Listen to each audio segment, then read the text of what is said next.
دوستان سلام، به کانال ایپابیت خوش اومدید. فعل لازم فعلیه که فقط به فاعل نیاز داره، اما فعل متعدی علاوه بر فاعل به مفعول هم نیاز داره. 3 روش تشخیص فعل‌های متعدی از فعل‌های لازم. روش اول مفهومی و روش دوم و سوم کاملا فرمولیه.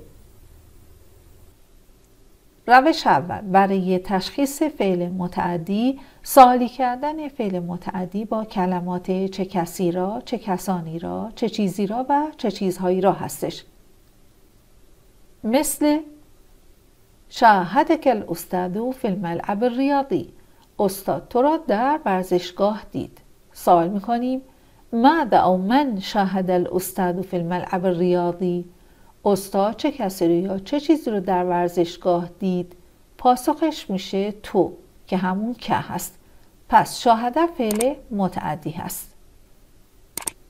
ما وجدوا لها جوابا، برای آن پاسخی رو پیدا نکردن.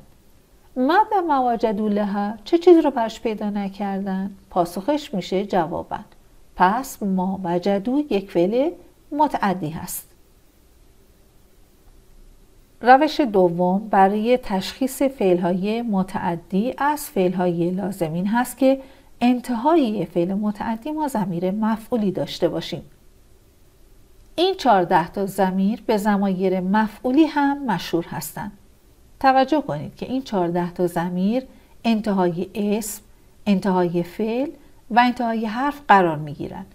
در صورتی ضمیر مفعولی هستند که انتهای فعل قرار بگیرند و در ترجمهشون هم از کلمه را استفاده کنیم.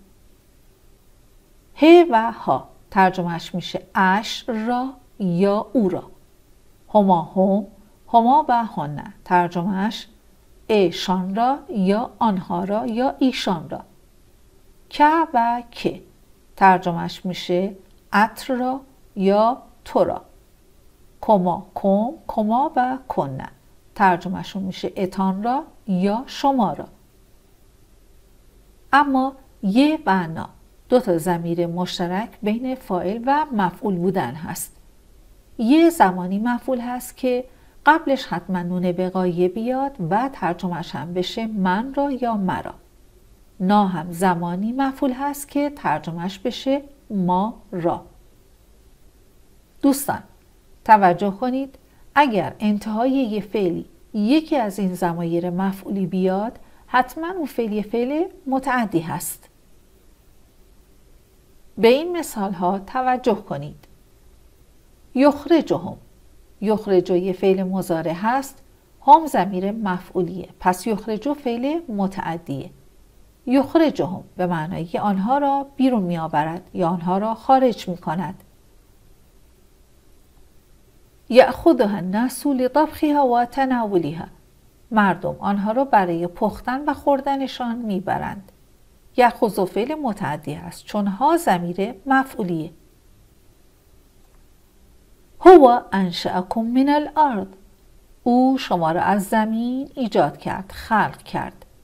انشأ فعل متعدی هست چون کم ضمیر مفعولیه. اعجبتنی زیارت المتحف، دیدن موزه مرا شگفت زده کرد. اعجبت یه فعل متعدی هست و یه ضمیر مفعولی. توجه کنید یه در اینجا معنای من را میده و قبلش نون وقایه اومده. اکلنا ما را خورد. اکل فعل متعدی هستش چون نا در اینجا معنای ما را میده و ضمیر مفعولیه. اما سومین روش برای تشخیص یه فعل متعدی از لازم این هستش که اون فعل در باب افعال یا تفعیل باشه. توجه کنید که اگه یه فعلی در باب افعال یا تفعیل باشه اون فعل غالباً متعدی هستش. مثل انزل پایین آورد، انزل از باب افعال هست. وصل رسانید، وصل از باب تفعیل هست. انزل ینزل انزل انزال، وصل یوصل وصل توصیل. برای درک بهتر موضوع به این مثال ها توجه کنید.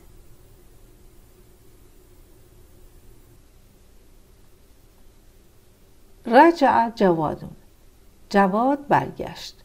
یه جمله فعلی است. 2 تا واژه داره. رجع فعل لازم، جوادون هم فاعل هست. چون رجع فعل لازمه، رکن سوم یعنی مفعول رو نیاز نداره.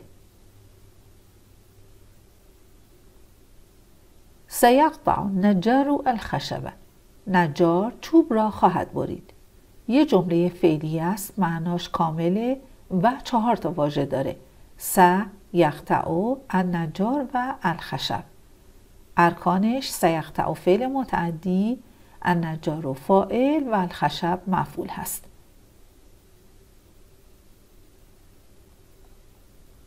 فاقرؤوا ما تیسر من القرآن، پس هرچه می توانید از قرآن بخوانید. در اینجا ما تقریبا 6 تا کلمه داریم. اقرؤوا، ما، تیسر، من و القرآن. با توجه به ترجمه و همینطور قواعد، ارکان این جمله به این صورت هست. اقرؤوا فعل امر هست و متعدیه. فاعلش ضمیر واو هستش. ما مفعول هستش برای اقرؤوا. تیسر هم یه فعل لازمه و فاعلش درونش مستتر هست.